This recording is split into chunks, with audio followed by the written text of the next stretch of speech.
Paz y bien y bienvenidos a Encontrando a Francisco. Mi nombre es Malcolm Arias, soy de la Orden Franciscana Seglar y muy contentos que nos estén acompañando en un programa más de este podcast. Realmente muchísimas gracias por siempre acompañarnos, por estar siguiéndonos, ver que la verdad es que al saber que este apostolado, lo que el contenido que se produce en este apostolado sigue llegando a muchas personas. Entonces, muchísimas gracias por siempre estar. Y hoy tenemos un programa muy especial. Hoy tenemos, hoy tenemos un invitado muy especial. Él es Fray Berman Vance de la Orden de Frailes Menores Capuchinas. Aunque es de Nicaragua, él se encuentra hoy en día en Costa Rica. Él entró a la orden en el 2002 y se ordena como sacerdote en el 2011. También es importante mencionar, él es miembro de la Custodia Provincial de Nicaragua, Costa Rica y Panamá. Hola, Fray, ¿cómo estás? Bienvenido, paz y bien. Santa alegría, Malcolm, si bien, pues agradecidos con Dios por la oportunidad de compartir contigo acá eh, la experiencia, ¿no?, de la fe y también del carisma franciscano, ¿no?, que nos une también dentro de la iglesia. Sí, sí, de hecho, más bien muchas gracias precisamente para compartir un poco eso. De hecho, el objetivo de este podcast siempre ha sido de poder compartir diferentes temas, pero siempre con ese carisma franciscano, ese acento franciscano, ¿verdad? Esa perspectiva franciscana. Un espacio diferente, podemos decir, no solo católico, muy franciscano también. Muy bien. Fray, hoy tenemos este tema que, bueno, obviamente que dicha que nos estás acompañando, ¿verdad? Para hablar un poco sobre San Francisco de Asís. Hoy nos centramos en San Francisco de Asís y cómo hace poco tenemos la fecha de que celebramos San Pedro y San Pablo, grandes discípulos, grandes seguidores de Cristo. Hoy vamos a hablar sobre esos aspectos de discipulado que practicó San Francisco de Asís en su vida, ¿verdad? Pero antes de eso, más bien, yo creo que lo más importante es, antes de entrar a la parte de San Francisco, ¿qué es un discipulado? ¿Qué es un discípulo, perdón? ¿Qué es un discípulo realmente? ¿Cómo podemos definirlo? Muy bien, pues en primer lugar, yo creo que tenemos contextualizarlo, ¿no? Porque, a ver, hace 2000 años, ¿no?, en la cultura grecorromana, que era la cultura hegemónica, ¿no? De hecho, eh, Palestina era una colonia, ¿no?, del Imperio Romano, ¿no?, que como sabemos también tenía una influencia griega, bastante fuerte, ¿no? Este, en ese contexto, el ser discípulo de alguien, ¿no?, tenía que ver con el hecho de que existían distintas escuelas de filosofía, ¿no?, en el mundo grecorromano, por así decirlo, ¿no? De hecho, las clases altas romanas se iban a educar a Grecia, ¿no?, porque el idioma griego era también el idioma comercial y el idioma cultural, ¿no?, de ese mundo, ¿no? ¿Cierto? Y enviaban a sus hijos a estudiar filosofía a Grecia o buscaban algún instructor en la misma Roma, ¿no? Entonces te das cuenta que el discipulado estaba definido por el hecho de que es el discípulo el que busca a un maestro y elige un maestro y le paga para que lo instruya en alguna especie de doctrina, ¿no? O ciencia o arte, ¿no? Le Eh, pagaba. Eso no lo sabía. Exactamente. Sí, claro, el ser filósofo era una cuestión de la que mucha gente vivía, ¿no? De hecho, y eso es desde la época de Sócrates, de Platón, de Aristóteles, ¿no? Es decir, de hecho, en la época de Sócrates, unos 500 años antes del nacimiento del Mesías, em, los sofistas eran los maestros de filosofía oficiales de las clases altas en Atenas, por ejemplo, Ajá. que eran los enemigos de Sócrates, ¿no?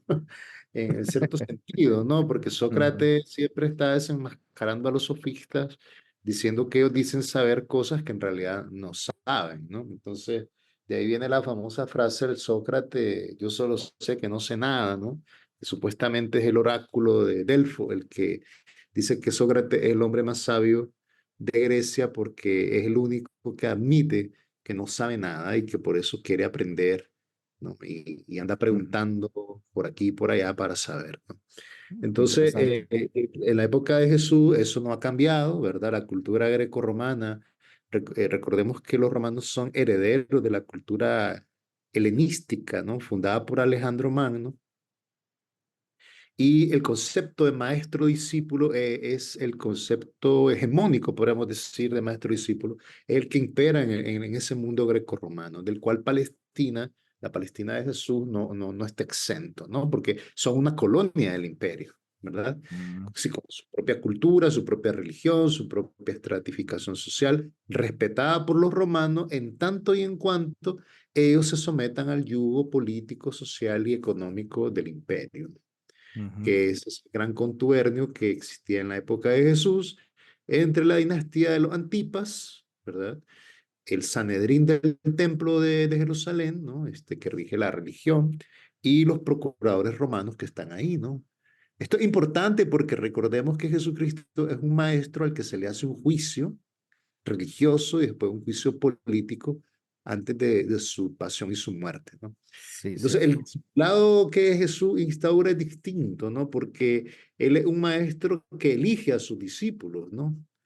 No son los discípulos los que eligen al maestro, es Él el que lo elige, ¿no? Es Él el que lo llama, ¿no? Lo podemos ver en todo el Nuevo Testamento, en Hechos de los Apóstoles también, ¿no? Es Cristo el que llama a un hombre o a una mujer para seguirle, ¿no? Con el famoso Ujú, ven, sígueme, ¿no? Entonces ya desde aquí estamos viendo una dinámica entre maestro y discípulo muy distinta, ¿no? A la que existía en el mundo greco-romano de Jesús, ¿no? Aquí el maestro el que llama, aquí el maestro el que llama, aquí el maestro el que elige a los discípulos, ¿no? Recordemos que hay escenas del Evangelio donde hay gente que quiere seguir a Jesús y Jesús mismo los desmotiva, ¿no? Los desmotiva en el sentido, ¿no? De ponerle las cosas como son cuando te convertís en un discípulo de Él, ¿no? Es decir, por ejemplo, el texto del Evangelio en que Él libera a este hombre en el cementerio, ¿no? Y que los demonios se van a esta piara de cerdos que se precipita ahí en ajá, un abismo. Y este hombre, una vez que está sanado y liberado, le dice a Jesús, yo te voy a seguir a donde vayas, ¿no? Y Jesús mm, le dice, lo bendice y le dice, está bien, pero, ¿verdad? No puedes venir donde yo voy. Y lo manda a su casa, ¿no? Que le sí. sirva a Dios de su casa, ¿no? ¿Te das cuenta? Es Jesús el que siempre está eligiendo a los discípulos, ¿no? Es de Jesús el que lo envía también, ¿no? No son ellos los que van y le dicen, vos vas a ser mi maestro, pero si no te entiendo, me aburro de vos, voy y busco a otro, ¿no? A Ujú, Juan Bautista, por ejemplo, que era lo que sucedía en el mundo greco-romano, ¿no? Vos buscas un maestro, si no te satisface, le dejas de pagar y te va a buscar otro, ¿no? Es ujú, decir, así era como mm, funcionaba. Entonces, el discipulado de Jesús nace de una iniciativa que él tiene, ¿no? mm, La iniciativa es de Dios, ¿no? Es del Padre que le muestra quiénes son. Recuerda cuando él dice los que tú me has dado, ¿no? No se ha perdido ninguno de los que tú me has dado, ¿no? La iniciativa es de Dios para llamar al discipulado a un hombre o a una mujer, ¿no? Ahí mm. hay algo muy diferente, ¿no? Ah, sí, La otra muy. característica, digamos, es la respuesta del discípulo, ¿no? Porque a otros les dice, bueno, ponga el ejemplo ese, está el del joven rico, ¿no? Que está entusiasmado con Jesús y le pregunta qué debo hacer para alcanzar la vida eterna. Y Jesús le hace el test, ¿no? De los 10 mandamientos. Resulta que el joven es un joven rico, muy practicante de la ley de Moisés. Y le dice, todo eso ya lo he hecho desde pequeño. Bueno, le dice, Ujú. pues perfecto, vende todo lo que tienes, dáselo a los pobres y sígueme. Y ahí ya él no pasa el test, ¿verdad? Él lo Era reprueba, muy pues se va. difícil para Exacto, él, sí. no, exacto, ¿no? Es cuando viene la comparación, ¿no? Lapidaria de Jesús con que es muy difícil para un rico entrar en el reino, más fácil para un camello pasar por el ojo de una aguja, ¿no? Que es la puerta de los comerciantes, así se llamaba la aguja. Era una puerta que era un poco estrecha por donde pasaban los camellos con la mercadería y se armaba un gran jaleo de tráfico de camellos ahí porque los comerciantes querían pasar por esa puerta de la aguja. O sea, es a Ah, eso que se refiere, ¿no? Porque eso es lo entre que se más rico, refería. No sabía. exactamente, sí, entre más rico y poderoso era un comerciante, ¿no? Más Ujú. costaba que pasaran sus camellos por ahí porque venían muy cargados. Entonces, que eso se Ah, refiere a que ah, entre más carga vos tenés en este mundo, ¿verdad? Más poder económico, más poder social, más poder político, es más difícil vivir una vida simple y sencilla, ¿no? Este, como para pasar por esa puerta, ¿no? Porque vas muy cargado con cosas, entonces no puedes pasar por ahí tan fácilmente. ¿Ok? mm, Entonces, a eso se refiere. Entonces, Jesús siempre está como maestro teniendo la iniciativa para elegir, llamar y elegir a sus discípulos, ¿no? La otra dimensión del discipulado cristiano es el hecho de que el discípulo viene desde su libre y voluntad, ¿no? Discernida, al darse sí, ¿no? Hay una propuesta radical de Dios y una respuesta radical del discípulo, ¿no? Cuando escucha el ven y sígueme, ¿no? Que ya lo hemos planteado en el diálogo de Lucas 1 entre el arcángel Gabriel y la Virgen María, ¿no? La Virgen María está discerniendo un llamado ahí que se le está haciendo, una propuesta, ¿no? Ser la madre del Mesías, con todo lo que eso implica dentro de la ley mosaica, ¿no? Que una mujer salga embarazada de un niño que no es de su marido, no es de su, ¿verdad? Las mujeres estaban condenadas a morir apedreadas, no lapidadas, según la ley de Moisés. Entonces, y al final ella da la respuesta, ¿no? Una respuesta de obediencia a ese llamado, ¿verdad? ujú, Aquí clava el Señor, hágase en mí según tu palabra, ¿no? El sí de seguimiento, ¿no? Al llamado. Y lo mismo Jesús, ¿no? Cuando va llamando a los discípulos, ¿no? Entonces el discípulo tiene que actuar desde la libertad, ¿no? Y desde la voluntad del corazón para convertirse en un seguidor del maestro. Porque el ujú. discipulado no es un discipulado pasivo, es un discipulado de seguimiento, ¿no? Es seguir a Cristo donde él vaya, ¿no? Ir detrás de él, en pos de él, ¿no?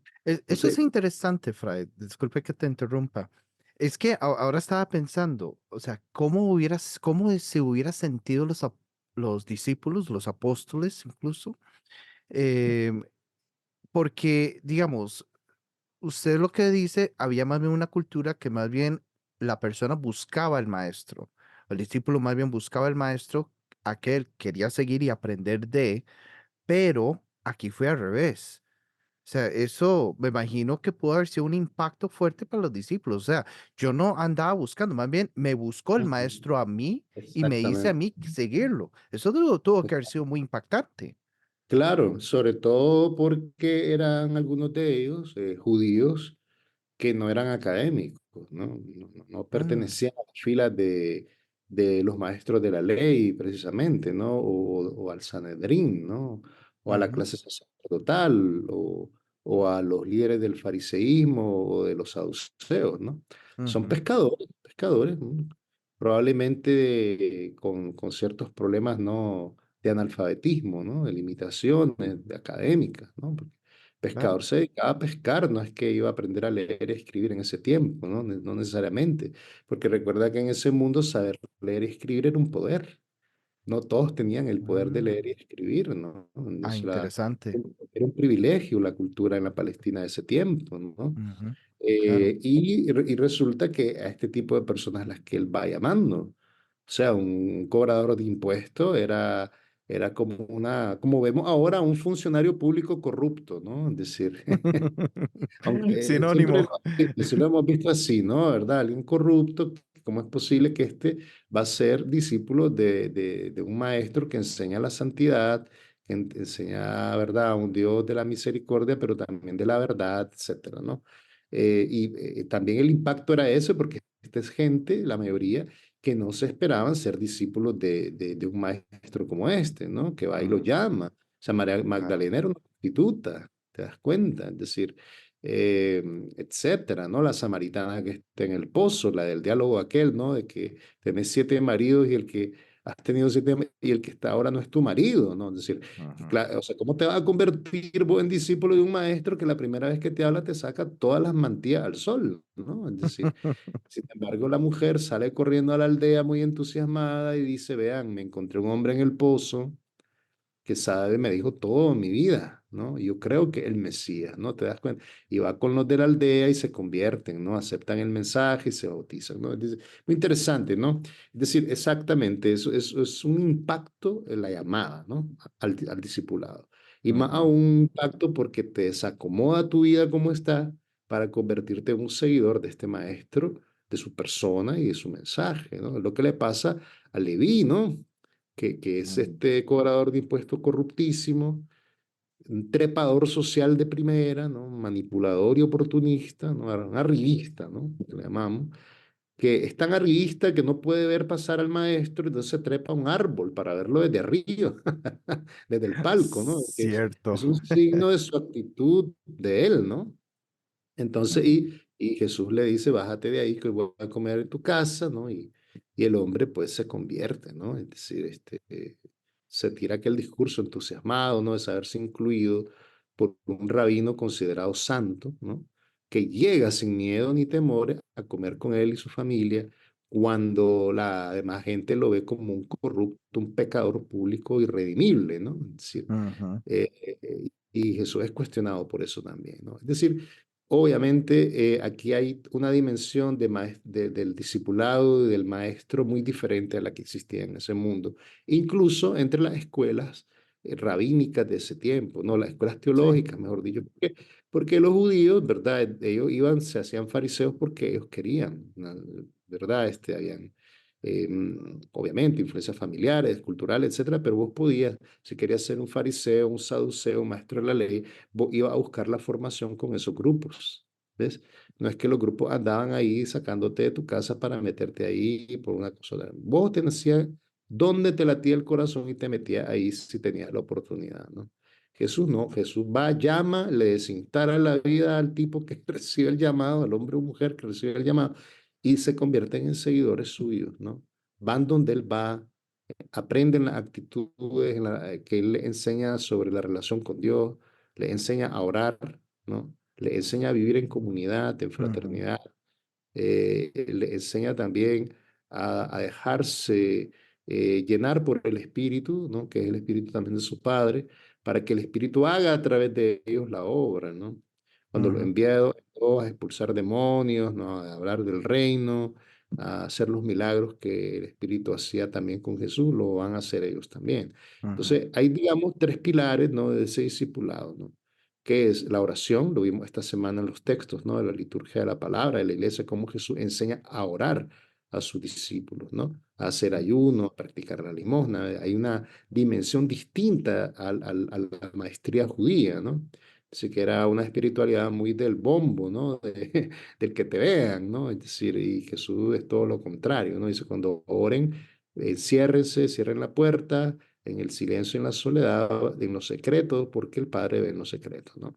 Es decir, Ah, que el objetivo de orar es ser mejor persona y hacer el bien, ¿ok? Sin hacerte el autobombo, ¿no?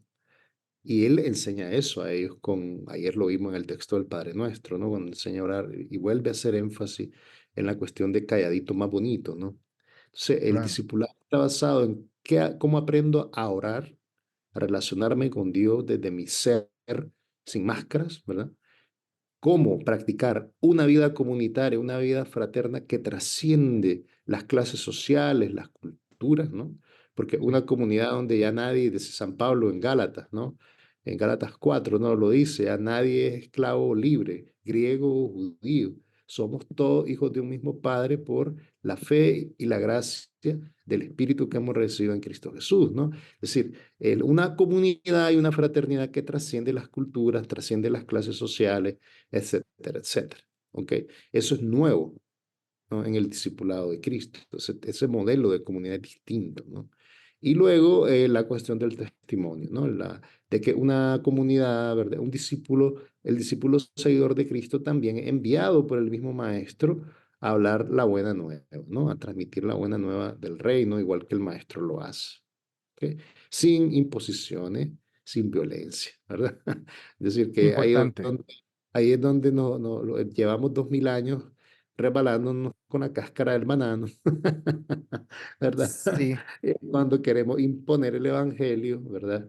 De una manera contraproducente, cuando el mismo maestro jamás lo impuso. Porque el Evangelio es una propuesta, no una imposición, que ujú, llama al corazón libre, ¿verdad? Y voluntarioso de hombres y mujeres, valga la redundancia, de buena voluntad que quieren aceptar, ¿no? Para vivirlo.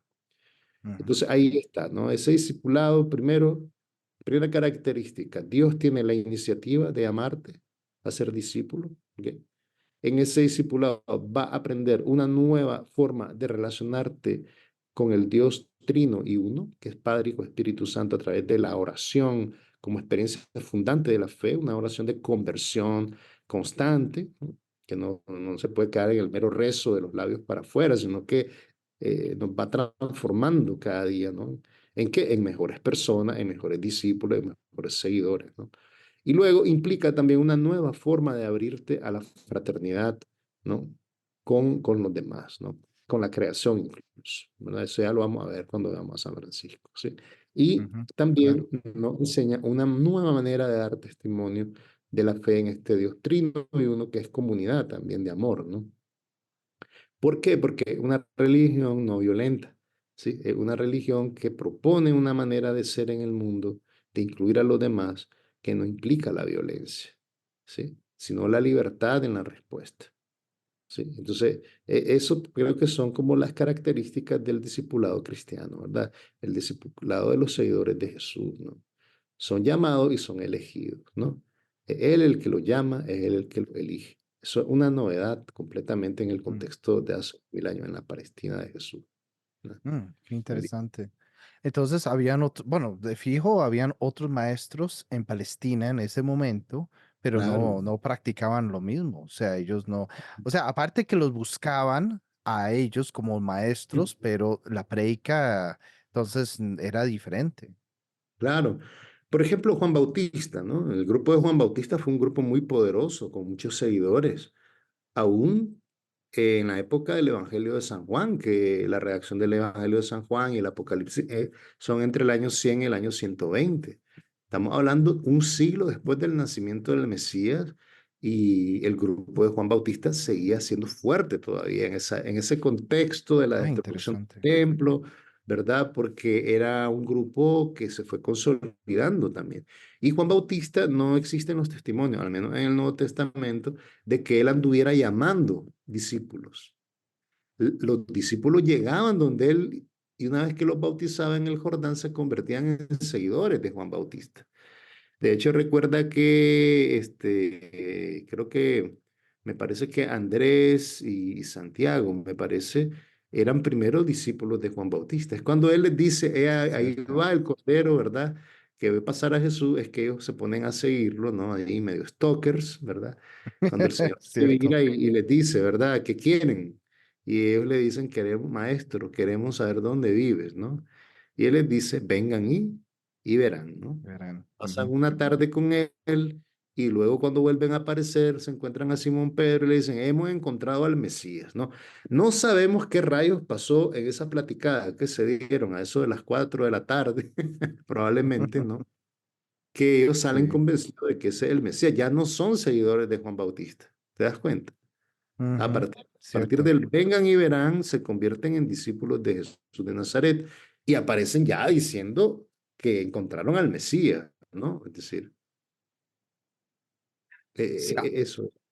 sí, a mí realmente, o sea, es curioso porque uno siempre, sea que lo ha escuchado, verá, en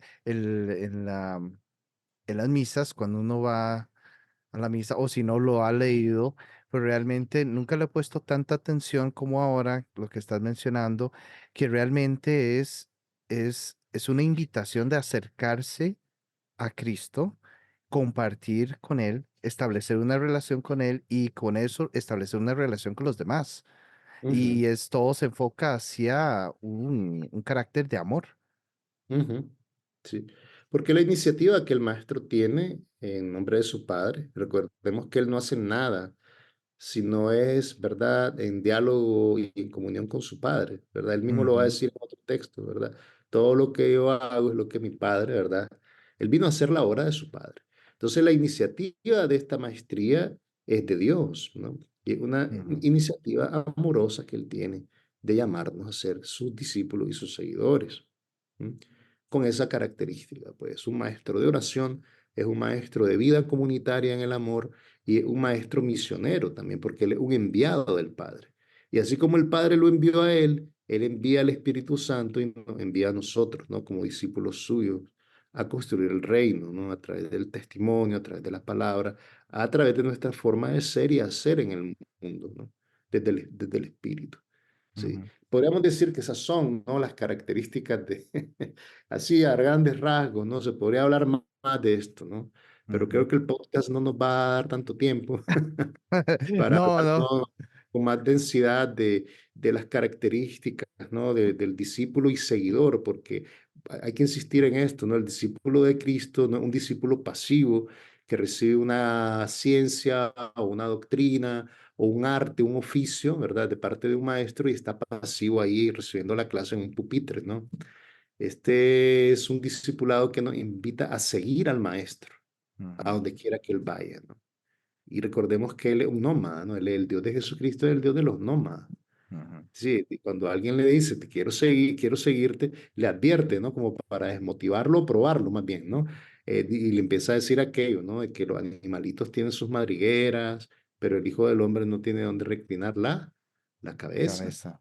porque Ujú, no tiene casa, ¿verdad? Él depende de la hospitalidad de hombres y mujeres de buena voluntad que lo acogen, le dan de comer, pero es un misionero, ¿verdad? Ahí está el carácter misionero de este maestro, ¿no? Itinerante, ¿sí? ujú, Y los discípulos también son misioneros itinerantes, no tienen dónde reclinar la cabeza. ¿Ok? ujú. Muy bien. Es sí, un seguidor de Cristo que sea fiel. También se podría incluso decir un imitador de Cristo. Podría Sí, ser. exactamente. Ujú, Ese es también el término que San Francisco va a usar, ¿no? En sus escritos, ¿no? De imitar al maestro, en el sentido de que mímesis no es una mímesis de trance o inconsciente, ¿no? Es decir, es tener conciencia para aprender del maestro y actualizar la enseñanza del maestro en tu propio tiempo, en tu propio espacio, en tu propio ujú, contexto, ¿no? Y por ahí sería, ¿no? Por eso este discipulado dinámico, podríamos decir que implica recibir una enseñanza catequética, iniciática, mistagógica, que implica también una respuesta dinámica de seguimiento del Señor. A donde Él vaya, yo voy, ¿no? ujú, Que es la ujú. itinerancia de la que habla la iglesia en Aparecida, ¿no? Por eso aparece ahí discípulos y misioneros de Cristo, ¿no? Una iglesia Cierto. discípula y además misionera. ¿Por qué? Porque este maestro no es solo un maestro de oración, ¿verdad? No es solo un maestro de vida fraterna, es también un maestro misionero. ¿Por qué? Ujú, Porque él también es un misionero de su Padre, ¿verdad? Y el Espíritu Santo que nos regala es un misionero del Padre y del Hijo. Les voy a enviar al Espíritu para que Él enseñe todo. Él va a ujú, hablar por ustedes, ¿verdad?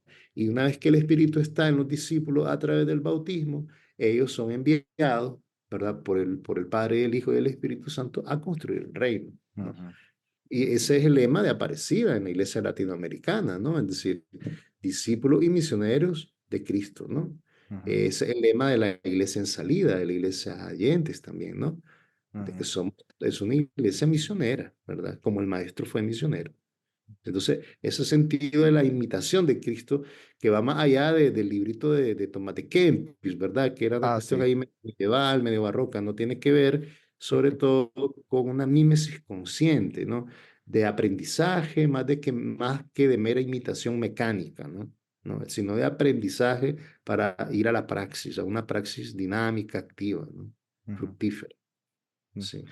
Y eso que falta hace mucho eso hoy en día, porque, bueno, todos tenemos la tendencia a que vamos a misa, vamos porque muchos lo vemos como una obligación, vamos a misa y se acabó, y de ahí quedó. Ah, y 8 días después volvemos a misa, pero en medio no tomamos mucha acción, casi que lo que hacemos y escuchamos quedó en esas cuatro paredes del templo y después de ahí ya no hay más. Y aún así somos cristianos, ¿verdad? Somos católicos, somos de la iglesia, ¿verdad? Somos Lamentable. cristianos de domingo, diría Soren Kierkegaard, ¿no? Soren Ujú, Kierkegaard que era filósofo, este filósofo de la angustia, ¿no? Que que tenía esta conciencia, ¿no? Cristiana muy interesante y tormentosa, Ujú, ¿verdad? Este filósofo danés, él tenía esa frase muy irónica, ¿no? Cristianos de domingo, decía, ¿no? Porque hay una automatización, ¿no? Estructural, institucional de la norma, del precepto, ¿no? Entonces, y recordemos que eso es importante, la institución, la estructura, los preceptos, las normas son importantes como medios para un fin mayor, ¿no? sí, Entonces, cuando esto que vos estás mencionando sucede, ¿verdad? Esto es porque el cristiano y la cristiana no ha entendido cuál es la motivación real para ir a la Eucaristía. Porque ellos tienen conciencia del pecado, que es no ir un domingo a la Eucaristía y lo confiesan, ajá, pero ya no se acuerdan por qué es pecado, ¿no? mm, ¿Verdad? qué Piensan que es importante. porque una norma y un precepto que hay que cumplir, como vos decís. Ujú, Pero lo que pasa es que no han entendido que en realidad no ir a la Eucaristía es por un motivo que no sea enfermedad, ¿verdad? O andar en un viaje donde no pudiste encontrar una capilla aunque te esforzaste, qué sé yo, ¿no? Aquí estamos hablando de la gente que no va por pereza o por desmotivación o peor, va y no vive lo que tiene que vivir ahí, ¿verdad? Ni lo pone en ujú, práctica. ¿Sí? Es decir, han perdido la motivación porque se han olvidado que la Eucaristía como sacramento es el acto de amor más grande que el Padre ha hecho por nosotros al regalarnos la vida de su propio Hijo, ¿no? ujú, Un acto de amor, el acto culmen de amor del Dios Padre, ¿no? Y el acto de amor culmen del Dios Hijo, ¿por qué? Porque esta es la cena en que Él se despide de nosotros, de sus discípulos, de sus amigos, ¿no? ujú, Y nos dice que este pan ahora es su cuerpo y el vino su sangre, ¿no? Y que debemos hacer eso en conmemoración suya antes de que lo lleguen a arrestar, ¿verdad? ujú, Lo juzguen, lo torturen, lo escupan, lo humillen, lo desnuden, ¿no? Y lo pongan crucificado desnudo entre dos ladrones. La ujú, humillación total, ¿no? Que se le puede hacer a un ser humano en ese contexto, ¿no? cierto. Es el acto de amor más grande. No hay nada más grande que dar la vida por sus amigos, dice el Señor. Este Ujú, es el mandato que les doy, que se amen los unos a los otros. Que el que quiera ser más grande se haga pequeño y sirva a sus hermanos, le lava los pies, ¿no? ujú, Instituye la Eucaristía, el amor fraterno del sacerdocio en esa misma cena, que es la Pascua nueva de la nueva alianza, ¿no? Entonces, el sacrificio más grande de amor del Mesías no es la cruz solamente, es la Eucaristía, es la cena antes de que lo crucifiquen. Entonces, ujú, recuerda, dice, no volveré a probar el pan ni el vino, ¿no? Hasta que Él venga el reino, está despidiendo. Entonces, no ir a la Eucaristía es como decirle al Dios Padre: "Oh, me vale madres que hayas mandado a tu hijo", y al hijo decirle: me vale madres que hayas muerto por ujú, mí, ¿no? ujú, Ahí es donde está el porqué es grave no ir, ¿no? ujú. ¿Me entiendes? Porque hay Claro. cosas más importantes que eso en mi vida. Entonces, te das cuenta, es porque Dios no está en el centro realmente, ¿no? De nuestra vida. Y hay que tomar en cuenta al Espíritu Santo también, porque por muy pecadores que seamos todos los que estamos en la iglesia celebrando, empezando que por el que preside, Ujú, el sacerdote, todos somos pecadores. Por eso empezamos siempre la Eucaristía pidiendo perdón a Dios, ¿no? Y a ujú. los hermanos, Claro, porque todos somos pecadores, ¿no? No claro. somos dignos de esa fiesta, ¿no? Por eso empezamos con el acto penitencial, antes del Gloria incluso, ¿verdad? Antes del Ujú, Gloria, ¿cierto? Antes de la claro, oración sí. colecta, el acto penitencial. Entonces, ¿qué sucede? Por muy pecadores que seamos, el Espíritu Santo desciende a esta asamblea de pecadores cochombrosos por puro amor a nosotros, ¿no? Ujú, sí. Por puro amor. Sabe que somos pecadores, pero que estamos ahí buscándolo, ¿no? Y Él viene por puro amor y transustancia la especie del pan y el vino a través de la oración del presbítero, pero también de la fe de la comunidad, y lo convierte en el cuerpo y la sangre de Cristo por puro amor a nosotros. Ujú, Entonces, cuando vos no sí. vas a la Eucaristía o no vas con la motivación correcta o vas con esta tremenda ignorancia de lo que está sucediendo ahí, ¿no? Del milagro que está sucediendo ahí. Entonces, le estás también diciendo al Espíritu Santo: bueno, me vale madres que vos vengas aquí a nosotros, a esa mesa, ¿verdad? A darnos de comer, porque eso es lo que viene, ¿no? Viene a Claro. darnos de comer mientras vamos de paso por este mundo hacia el momento culmen de nuestra existencia, que es nuestra propia muerte, ¿no? Este, y por eso es la comida de la salvación, la comida de la vida eterna, ¿no? El Espíritu Santo es el que abre las puertas del cielo, en ese momento en que el cielo y la tierra se unen, ¿no? Se besan en la liturgia eucarística, de la cual todos participamos activamente. aunque el coro esté cantando un canto que no se sabe nadie, o el sacerdote ha Eso pasa. preparado la homilía, que suele pasar estas cosas, aún así estamos activos o procurando estar activos de la asamblea. Entonces, y este Espíritu Santo, al final de la Eucaristía, tenés razón, nos envía a construir el reino después de la Eucaristía, ¿no? Por Eso eso mismo. erróneamente se le llama misa, ¿no? Porque antes en latín se decía ite misa est, entonces, it, el envío ha sido hecho, ¿no? Y el envío es cuando el sacerdote hace aquella oración, ¿no? Nuestra celebración ha terminado, podéis ir en la paz del Señor. Pero Ujú, ¿puede ir a qué? Pues a seguir transmitiendo el amor que hemos recibido en la Eucaristía, con nuestra forma de vivir, nuestra forma de pensar, nuestra forma de hablar, nuestra forma de ser para con los demás, incluso con los que no creen en lo que nosotros profesamos. ujú, Tienes que ir a dar amor, el amor gratis lo recibiste, gratis porque es un envío el que se hace. Entonces somos discípulos porque llegamos a escuchar la palabra, a presenciar el milagro, a recibir fe, amor, esperanza, y somos misioneros porque somos enviados a transmitir ese espíritu de amor que hemos recibido, ¿no? Vivir de una manera eucarística, es decir, en acción de gracia y alabanza por el amor que Dios nos tiene, ¿no? Y a ujú, transmitir. Entonces el discipulado va ahí, ¿no? ujú. Bueno, no sé si quieres que pasemos a lo de Francisco, porque aquí Sí, lo de podemos hecho, comentar de una sí, vez, ¿no? Antes que el tiempo se nos vaya corriendo, ¿no? sí, ¿Te sería parece? importante, sí, que nos encontremos con Francisco ahora. Sí, sí, exactamente. Que es un Francis, maestro de todo esto, ¿eh? sí, Es un claro. maestro de oración, es un Ujú, maestro de fraternidad, es un maestro de misión, es un maestro de amor a la Eucaristía, es un maestro eucarístico también, Francisco. Pero vamos a explorar, si te parece, con la pregunta que tenés por ahí preparada, no sé, ¿verdad? ¿Cómo conectamos esto con la experiencia del Padre Seráfico, ¿no? sí, no, de hecho, Claro. porque esa es la cuestión, porque ahora Francisco siempre ha sido visto como un fiel seguidor de Cristo, secuela Christi, decían, Ujú, incluso al punto que hacía una imitación tan perfecta que hasta decían de Alter Christus, ¿verdad? Como si ujú, fuera otro Cristo. Pero ujú. más allá de eso, ¿verdad? Porque está muy bonito ver estas frases que se le ha atribuido a San Francisco. ¿Qué características tenía San Francisco como discípulo de Cristo? Porque, bueno, desde luego no vivió en la época de Pedro ni Pablo, pero aún así fue un discípulo. ¿Y de qué forma? O sea, ¿cuáles eran sus características? Sí, bueno, pues hay que irnos de nuevo al contexto cultural, ¿no? El sitio y el lugar de Francisco, ¿no? Estamos hablando de finales del siglo XII, ¿no? Principios del siglo XIII, en la Italia convulsa, ¿no? De ese periodo entre 1880 y 1230, ¿no? Que él muere antes, 1226, ¿no? Entonces, aquí es muy importante esto del contexto, ¿sí? Porque Francisco no quiere ser un discípulo que va a andar vestido de palestino, como andaban los discípulos, ¿no? Los apóstoles, ¿no? Él vive en su tiempo, él vive en su cultura, él es un hombre de su tiempo, ¿no?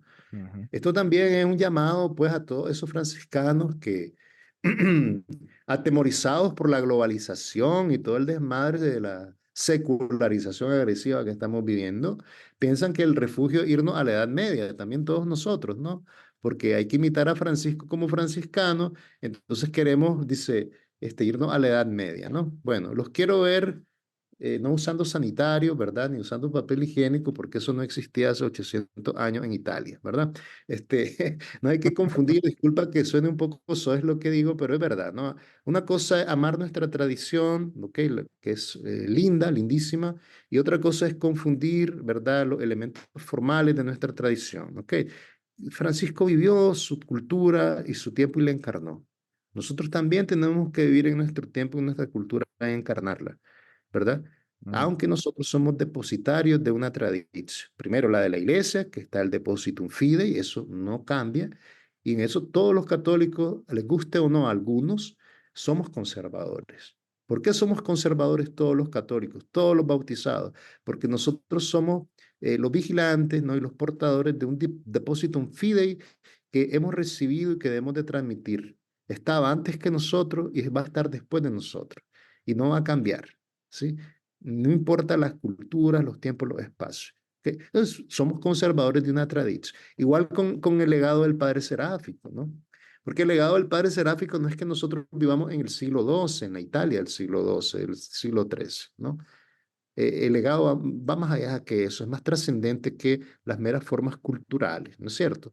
Porque entonces para eso tendríamos que hacernos todos italianos, ¿no?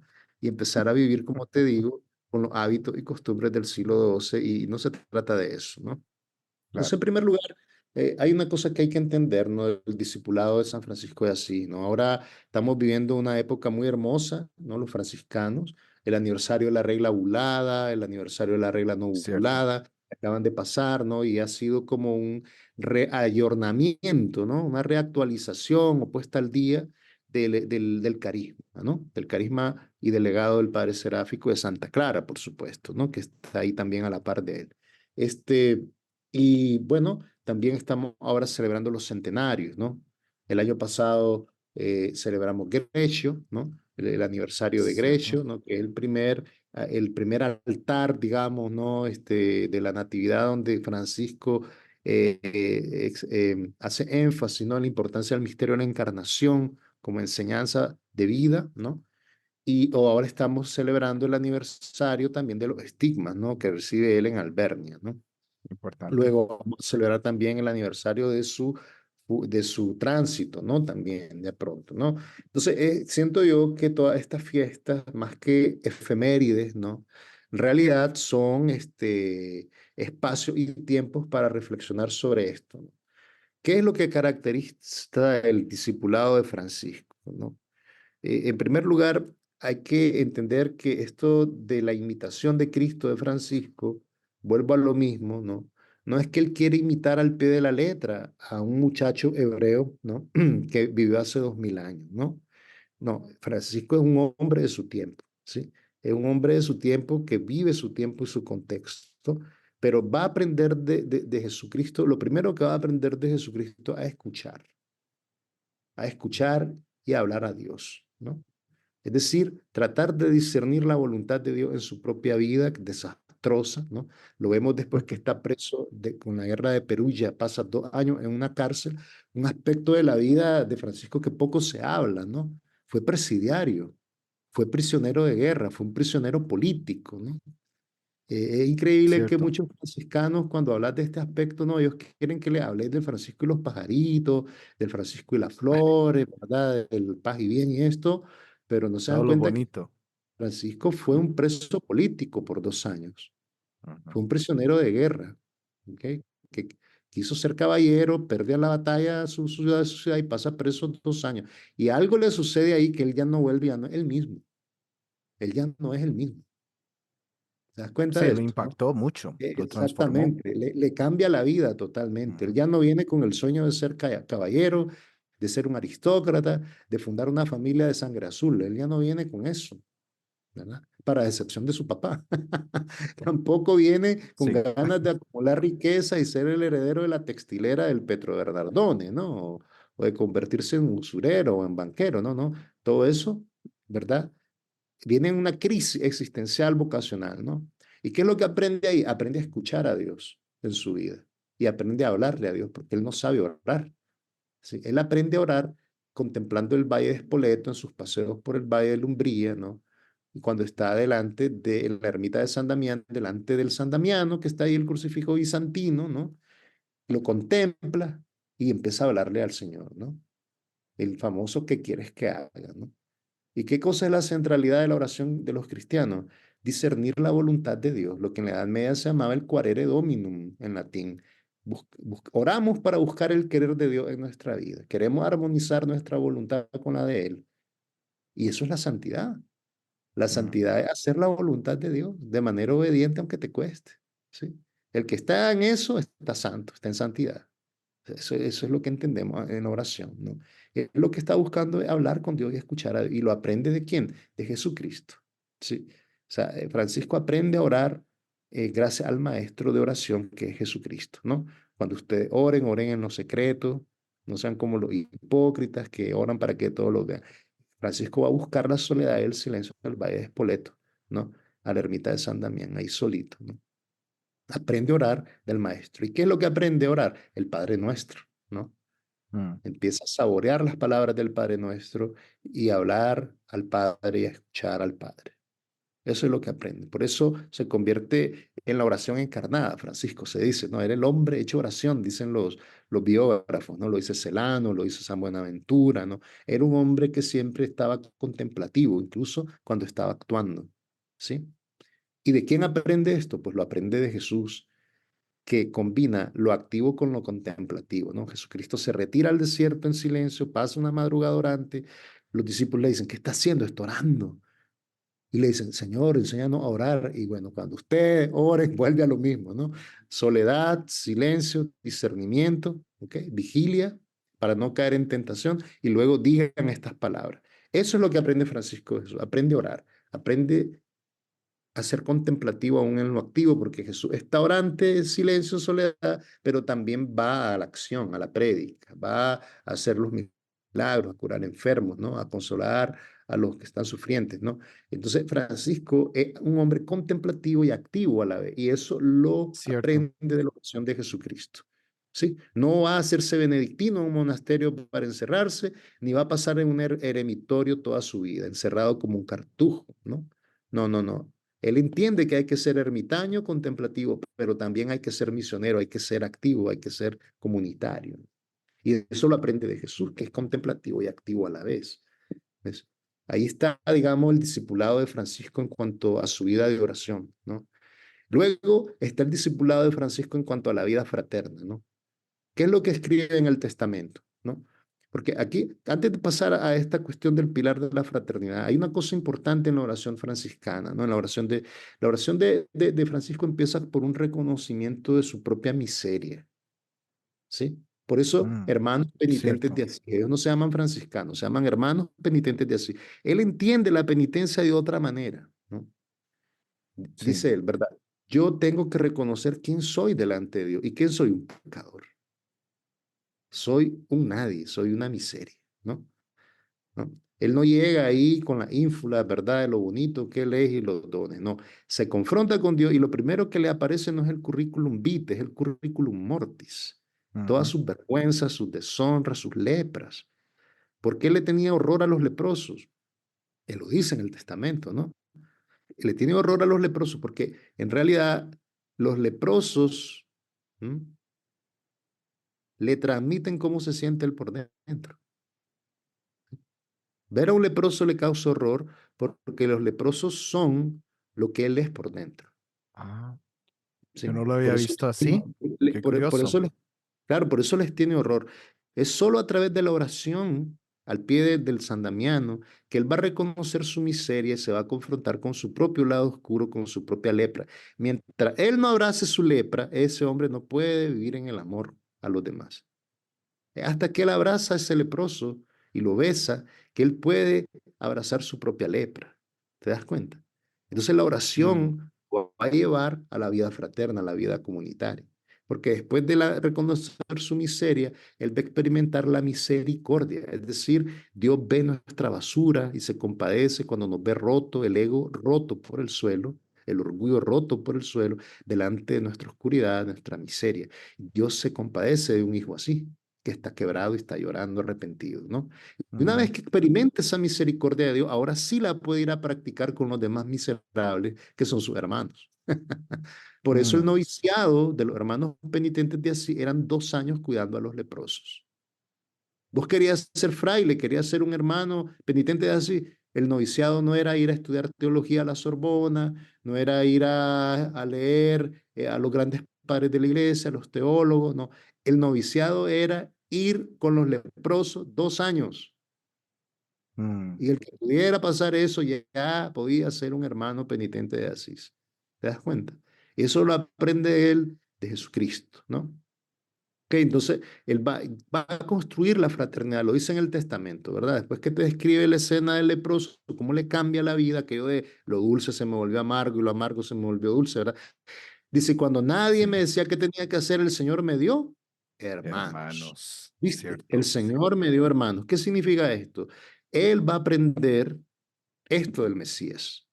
El Mesías pudo haber hecho todo el trabajo que hizo sin una comunidad perfectamente, porque era el Hijo de Dios, pero eligió una comunidad de apóstoles y de discípulos, porque los discípulos no eran solo los 12, Ujú. eran el resto, ¿no? Mujeres y hombres que estaban con la comunidad. Sí, eran muchos Se- más. eh, exacto, él eligió, y sobre todo muchas mujeres Ujú, eran.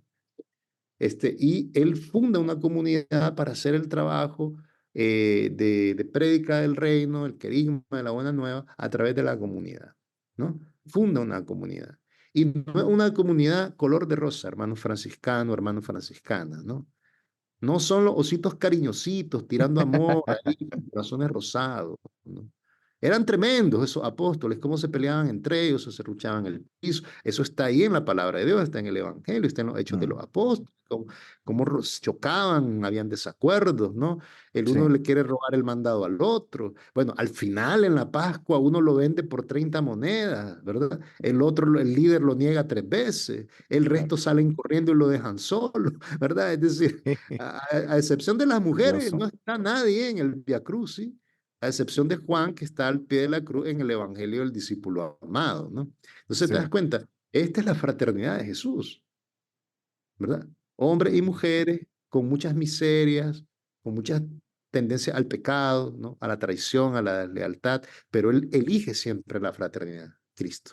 Siempre elige la comunidad. De hecho, resucita, lo vimos en los textos de Pascua, de la Pascua pasada, ¿no? Y lo primero que hace cuando se le aparece es decirle shalom, que es como decir paz y bien en hebreo, ¿no? Porque les ujú, desea la paz y los bendice, ¿no? Shalom significa eso, es como el paz y bien en hebreo, ¿no? sí. No llega reclamando, no llega diciendo por qué me negaste 3 veces, dónde está el que me vendió por 30 monedas, ¿verdad? ¿Te das cuenta? ¿No? Sí. Es una fraternidad humana que, iluminada por la gracia del Espíritu de Cristo y del Padre, va a encontrar la redención, ¿sí? Pero no al revés, no es que son ángeles, no son santos de buena a primera. Esa es la comunidad que él construye. Y ahí es donde Francisco aprende el valor de la vida fraterna. Cuando él le dice a los hermanos, ¿cuál es el hermano perfecto? ¿Quién es el hermano perfecto? Dice, bueno, el que tenga la nobleza de Bernardo de Quintavale, el que tenga la inocencia de Junípero, el que tenga... Ve, el hermano perfecto no existe. El hermano perfecto son los hermanos juntos con todos sus dones sobre la misma mesa compartiéndolos. Ese es el hermano perfecto, es la comunidad, Mm, ¿ok? Que no está exenta de sus propias miserias personales y comunitarias. ¿Te das cuenta? Eso es. Y lo dice él también en la leyenda mayor, en todos los textos, ¿no? Que lo más importante que él quiere de sus hermanos es que sean discípulos, discípulos de nuestro Señor, ¿verdad? Que practiquen la humildad y todo esto. Entonces la fraternidad se convierte en Francisco en un pilar fuertísimo en la práctica, tanto así que se nos dice siempre, ¿no? En la orden, ¿verdad? ujú, Tanto en la orden sí, seglar como en las 3 órdenes, sí. que la fraternidad es el cuarto voto, ¿no es cierto? Nuestro. Ah, sí. La vida fraterna es como el cuarto voto para los franciscanos, ¿no? ¿Y de quién aprende eso Francisco? Pues del maestro, porque a él Mm, lo que le interesa es ser discípulo del Cristo y que sus hermanos sean discípulos de Cristo. ¿Mm? Pero hay un aspecto aquí de la fraternidad con el que quiero cerrar esta parte, ¿no? Que es la claro. minoridad. Es la minoridad. Cuando Francisco habla de minoridad, se está refiriendo a la kenosis del misterio de la encarnación en el pesebre, ¿no? Un Dios omnipotente que se despoja de todo, se encarna en el vientre de una virgen por obra del Espíritu Santo, la tercera persona de la Trinidad, y está en un pesebre. Eso lo vuelve loco de gozo. Lo vuelve loco de gozo. Eso es lo que celebramos en Grecio, ¿no? Y por eso el Grecio se desmarca de la manera en que celebraban las pastorelas de esa época, ¿no? Porque lo más importante aquí es que este Dios se despojó de todo para hacerse uno de nosotros, para hacerse menor, para hacerse pequeño. Eso lo vuelve loco de gozo Francisco, ¿no? Y luego el otro misterio es el de la pasión y la muerte, la cruz, ¿no? Por eso es importante en el franciscanismo la contemplación de la cruz, sobre todo el San Damiano, ¿no? Que tiene esta peculiaridad que es un Cristo crucificado pero a la vez resucitado, el San Damián, ¿no? Ujú, Está crucificado, pero está resucitado también, cuando contemplas bien el icono, ¿no? Nada diferencia con estos crucifijos barrocos, ¿no? Que son bien sangrientos y cruentos, ¿no? De ujú. la tradición española, sobre todo, o hispanoamericana, ¿no? Ah, El San sí. Damián está crucificado, pero está resucitado también. Entonces, no se quedó en la cruz, ¿no? Ujú, Hay Vía Cruz, hay muerte, pero también hay Pascua. Y Francisco contempla eso, se vuelve loco de gozo, porque ¿cómo es posible que el Hijo de Dios esté en una cruz desnudo entre dos ladrones, entre dos malditos sociales? ¿Te das cuenta? ¿Qué clase sí. de Dios es este? Ahí no hay orgullo, ahí no hay soberbia, es la humildad pura, es la Ujú, minoridad que la aprende, ¿no? Y luego te das cuenta que esta minoridad está en el jueves, está en la Eucaristía también. ¿no? Se hace ujú, pequeño en el pan y en el vino, humilde, ¿no? Y confía en nosotros pecadores, en nuestras manos pecadoras, ¿verdad? Para custodiarlo, para poder nutrirnos de él, ¿sí? ujú. Es Cierto. decir, lava los pies a sus discípulos ese mismo Jueves Santo, ¿no? El acto de servidumbre de los esclavos, ¿no? De lavarle los pies a sus dueños, ¿no? Eso es lo que hace Cristo, ¿no? El sacerdote, por eso él era, no se apropien de la clerecía, dice en la carta a los ministros, ¿se acuerdan? Porque la clerecía no es tuya. Ujú, Muchos sacerdotes a veces se le olvida, ujú, ¿verdad? Es un don de Dios, es un regalo de Dios, es un regalo de la iglesia. El ministerio le pertenece a la iglesia y le pertenece a Cristo, que es el único eterno sacerdote. Los demás solo somos meseros. Los ministros somos meseros. Entonces, ujú, ¿por qué le interesa esta minoridad en sus hermanos presbíteros a San Francisco? Para que no se les suban los humos y recuerden que son servidores de Dios y servidores del pueblo santo. ¿Mm? Sí, es un ministerio hermoso, bellísimo, ¿ok? Pero eso no te hace un católico VIP. Al contrario, ujú, te tiene que hacer más humilde como siervo de Dios y siervo del pueblo, ¿ok? No son un funcionario eclesiástico ujú, que maneja la parroquia como un empresario, ¿no? ¿Me entiendes? No, no, no, son un ujú. servidor. La minoridad ante todo. Esa es la minoridad y él aprende de quién? De Cristo. De Entonces, Cristo, que fue el primero que nos los enseña. exactamente, el que Ujú, nos lo enseña con su propio ejemplo. Por claro. eso Francisco insiste en la minoridad como el antídoto contra nuestro ego, contra nuestra soberbia, contra nuestro orgullo, contra la manera en que vemos el poder, confundiendo el servicio con el poder y oprimimos a los demás, ¿no? Ujú, Sobre todo en una sociedad narcisista y enferma como la nuestra, en que se estandariza el narcisismo y la psicopatía y la sociopatía. ¿Entiendes? Es decir, la minoridad franciscana que él aprende del Señor, conectada con la oración, con la fraternidad, o sea, minoridad, oración, minoridad, fraternidad, minoridad, ¿no? La aprende, Francisco no se la inventa, la ujú, aprende del Cristo del pesebre, del Cristo de la cruz, del Cristo del Jueves Santo. ujú, Por eso es tan importante la Eucaristía para Francisco, porque no hay nada más humilde y menor que el Espíritu Santo nos traiga al Cristo a través de la mano del sacerdote, que es un pecador también, ¿verdad? Nos traiga el alimento de la vida eterna. Por eso el gran ujú, amor que tenía Santa Clara y Francisco a la Eucaristía también, ¿no? Porque ahí está el ejemplo de minoridad más grande del Señor que sigue viniendo a nosotros hasta el fin del mundo, ¿no? En la forma del pan y el vino, la forma de una comidita, de una cena fraterna, ¿no? ujú, Al que estamos invitados.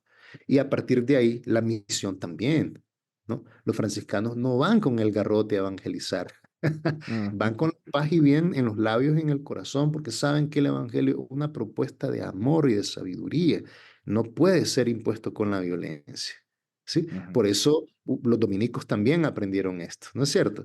¿Cómo yo Sí, voy a predicar el amor que yo no tengo? Yo no puedo predicar, dicen los predicadores, ¿verdad? Que son nuestros hermanos también, ¿no es cierto? Los cierto. dominicos. Ellos Sí. dicen, no puedes predicar lo que no vives, no puedes darle a los demás lo que no tienes. Ese es el lema de los Ujú, OP, la Orden de Predicadores, ¿no es cierto? ujú, Es lo mismo en la misión franciscana. Yo no puedo ir a imponer el Evangelio.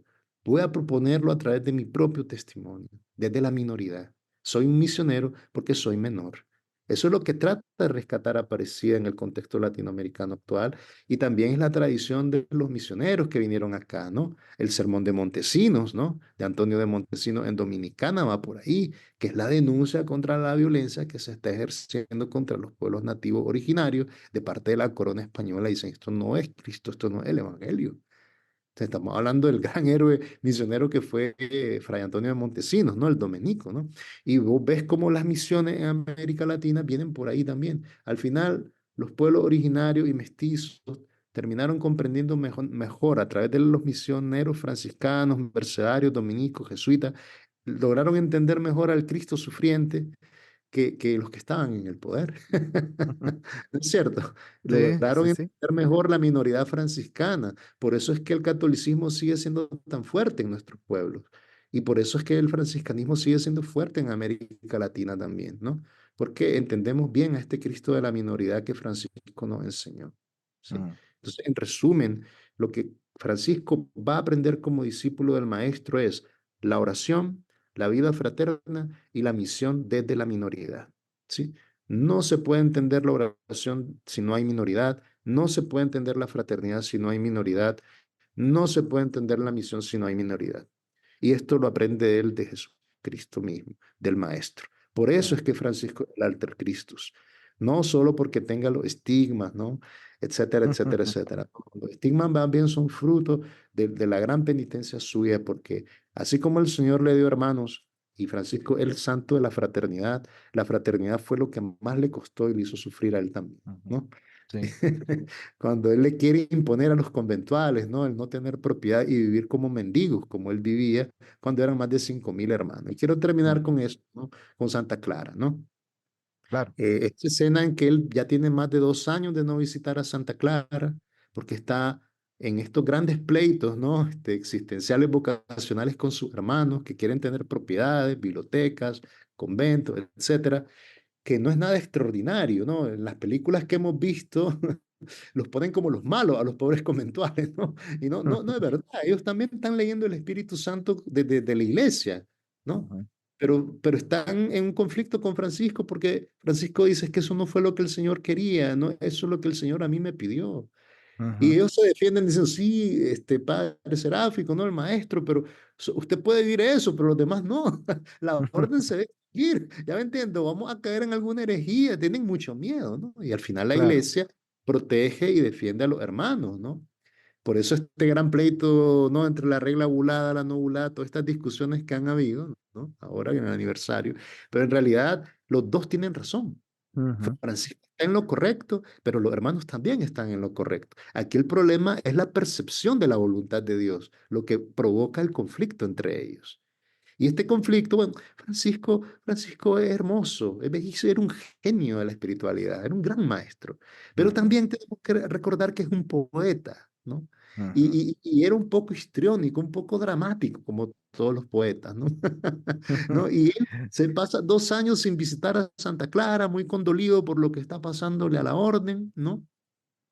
Lo que él percibe como una desobediencia a la regla tal como Dios la quiere, y no aparece, ¿no? Lo mandan a llamar, ¿no? Porque lo quieren ahí y llega una cuaresma, no les dice nada absolutamente, llega rapado, ¿no? Y hace un círculo de ceniza alrededor de él, besa el suelo y hace ahí un performance, sí, porque él es un poeta de performance también, ¿eh? Hace Ah, el gran sí, performance cierto. para expresarle a Santa Clara el dolor y la tristeza que él siente porque se ha corrompido la obra del Señor. ¿Me entiendes? ¿Y Sí. qué hace Santa Clara? Pobrecito Francisco, este padre, ¿verdad? Es lo que te están haciendo estos bárbaros sinvergüenza, ¿verdad? Están dándote vuelta al mandado. No, eso es lo que Santa Clara le dice. Lo manda a llamar y le dice, usted no es pobre, usted no es pobre, porque usted se está apropiando de la obra de Dios. Mm. ¿Te imaginas decirle a Francisco de así, decirle que él no es pobre? Mm. Hombre, eso es tener el velo bien Ah, puesto. yo no me ¿Entiendes? animaría. No, claro, nadie, Sería ¿verdad? ofensivo para ¿Verdad? él. Y lo impacta y lo sacude y él, bueno, él se da cuenta que el Espíritu Santo está hablando por la hermana Clara, ¿no? Ujú. Y ella lo aconsejó y Francisco empieza a entrar en un proceso de sanación doloroso pero hermoso, ¿no? Que lo va a llevar a los estigmas de Albernia. Cuando él suelta el gobierno de la orden y renuncia, ¿te acuerdas? A ser Ah, ministro, sí, todo ese proceso, ¿no? Y al sí. final se da cuenta que el ministro de la orden es el Espíritu Santo, ¿no? Mm. Y que la obra es de Dios, ¿no? Y que la obra es de la iglesia también. Ujú. Y renuncia. ¿Cierto? Sí, Es muy hermoso esto también de la renuncia de Francisco al poder, ¿no?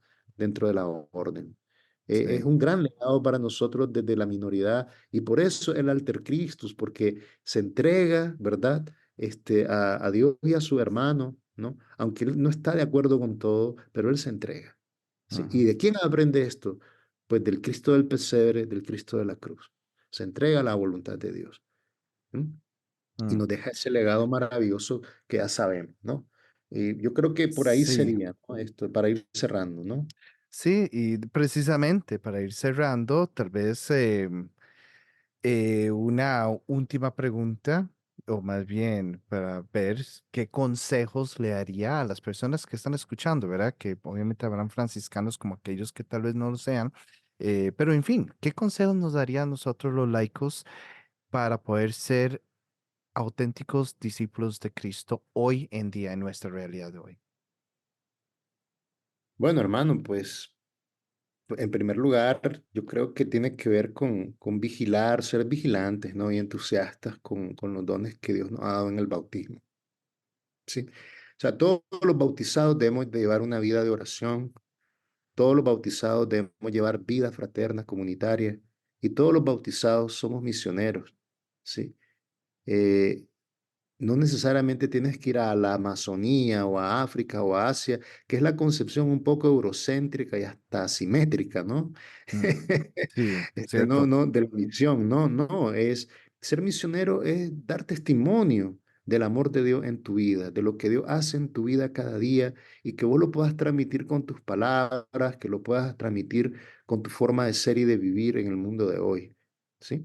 Y por supuesto, si ya tienes que ir a misionar porque el movimiento laical al que pertenece o en tu propia parroquia se hacen este tipo de procesos de evangelización, de misiones ya específicas, pues hay que apuntarse si se puede, si tu vida laboral, familiar te lo permiten, ¿ok? Si tu propio movimiento laical te está apoyando, si tu párroco te está apoyando, si la congregación laical a la que perteneces te apoya, ¿ok? Pero en realidad la misión es vivir, ¿no? Con el evangelio en el corazón y hacerlo vida y hablar de él desde el corazón, no de los labios para afuera, ¿no? Sabiendo que en realidad nosotros no vamos a convertir a los demás, es el Espíritu Santo el que lo va a hacer, ¿sí? Ujú, Y nosotros estamos ahí nada más para ser testigos de la gracia de este Espíritu en nuestra vida, ¿no? Porque vuelva a lo mismo, no podemos predicar lo que no vivimos, no podemos darle a los demás lo que nosotros no tenemos, que es el amor de Dios en nuestras vidas cotidianas. Eso es lo primero, ¿no? Que regresemos a los pilares del bautismo, oración, fraternidad, testimonio misionero apostólico, ¿no? Estar siempre fieles a la iglesia, ¿no? Al magisterio de la iglesia, a la tradición de la iglesia, a la escritura, sobre todo en esta campaña, que mucha gente que está más preocupada por sus privilegios políticos, sociales y económicos anda haciendo en contra del Santo Padre, ¿no? Es decir, Cristo nos enseñó un solo pastor, una sola iglesia. Tú mm, puedes estar en desacuerdo con algún papa en alguna cuestión es cátedra, pero el líder sigue siendo el líder, ¿sí? sí, Y Francisco nos enseñó eso, sobre todo a los franciscanos, ¿verdad? Entonces, date cuenta, no te pierdas en esto, ¿no? Esa propaganda que anda contra el Santo Padre, de ciertos sectores ultraconservadores, que a veces parecen más enamorados, ¿no? De la institución y de la estructura que del fin de la institución y de la estructura, que es el amor de Dios, ¿no? Y cuidado por ahí porque nos podemos terminar pareciendo más a los fariseos que crucificaron a Cristo que al mismo Cristo, ¿sí? ujú, La división jamás la ha querido Cristo en su iglesia y tampoco Francisco, para los franciscanos sobre todo, ¿no? Siempre nos enseñó un espíritu de obediencia y humildad y minoridad al Santo Padre, ¿no? Entonces ahí yo también metería eso, ¿no? De cómo podemos vivir nosotros estos pilares del discipulado y de la misión, ¿no? En obediencia fraterna, ¿sí? Nadie te está pidiendo que seas fan del Papa, si no te cae bien porque es del equipo Rosario y vos sos del River Plate. No, no, no es eso, ¿no? Se trata aquí de vivir en comunión, ¿no? Y más bien darnos cuenta, sobre todo los franciscanos, que tenemos a un Papa latinoamericano, ¿no? Con un gran corazón que nos recuerda mucho a Juan 23, ¿no es cierto? Y que también tiene un corazón franciscano, ¿no? La Laudato Si, la Laudato Deum, ¿no? Es que elige el nombre de Francisco, ¿no? Como para su pontificado. El Espíritu Santo nos está diciendo muchas cosas aquí. Entonces hay que tener cuidado de no distorsionar esto, ¿no? Este, sí, yo no tengo nada personal contra los hermanos tradicionalistas o ultraconservadores. Todos somos hermanos y se les respeta su manera de ser católicos. Pero ¿por qué quieres fomentar la división, verdad, en tu propia iglesia cuando alguien no está de acuerdo contigo, cuando alguien quiere vivir, puede vivir su bautismo en obediencia a la iglesia, a la sacramentalidad? Sin las formas con las que tú quieres imponerle el catolicismo a los demás, ¿verdad? ujú, Es una casa total. enorme, ¿no? Es una casa enorme, ¿no? Te invitamos a la fiesta que estamos viviendo en nuestra iglesia, ¿no? Y no te quedes afuera como el hermano mayor juzgando, juzgando la misericordia, ¿no? Del Señor a través del Santo Padre, ¿no? La casa está abierta para todos, ¿no?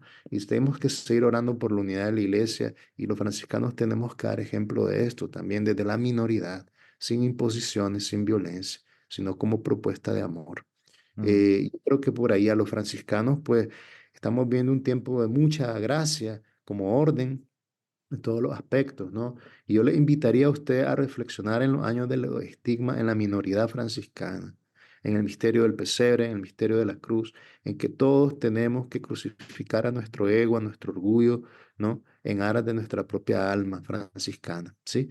Porque es Mm, la minoridad el camino. Cuesta, por supuesto, es la lucha de todos los días, hermanos y hermanas, porque nos encanta el poder, mm, nos el poder, ¿verdad? Y aquí es donde nos tenemos que hacer violencia y darnos cuenta que no necesitamos poder más que el del amor de Dios y la respuesta de amor a Él y a los hermanos, ¿sí? Y eso es lo que en el año de los estigmas, queridos franciscanos y franciscanas, tenemos que aprender también nosotros, a ser estigmatizados y crucificados hasta poder decir, ya no soy yo el que vive, sino es Cristo el que vive en mí. Y un Cristo crucificado para poder ser pascual. mm. Que así sea, hermanos. Paz y bien. Amén. Muchísimas gracias, Fray Berman, por acompañarnos, ¿verdad? Y compartir con nosotros, ¿verdad? En verdad, muy agradecido. Y bueno, ya para finalizar, si hacemos una oración, si nos puede ayudar ahí. Claro que sí. Bueno, damos gracias, Señor, por el don de la vida, el don del bautismo. Te pedimos por el Santo Padre y sus intenciones, por el colegio cardenalicio, por los obispos, presbíteros, diáconos, por todos los laicos comprometidos en la misión de la Iglesia, por todas las formas y las familias de la gran Iglesia Católica, también por la apertura ecuménica a todos los pueblos en un tiempo de guerra, de violencia, de egoísmo, de avaricia. Te pedimos por nuestro hogar común, nuestra casa común, para que todos nosotros también podamos, a través de la simplicidad de vida, ayudar a dar vida también a la creación y cuidarla como tú nos has pedido. Te pedimos por los hermanos que se han alejado de la iglesia, eh, por los malos testimonios de muchos de nosotros, por las divisiones, por la falta de amor, para que a través de tu Espíritu Santo y el poder de tu palabra puedan regresar a casa y encontrar testimonios de hermandad, de fraternidad en nosotros. Te pedimos que podamos ser más compasivos y más alegres y propagar el Evangelio al estilo de San Francisco de Asís, de Santa Clara, en nuestro propio tiempo. Te pedimos también la intercesión de la Virgen María.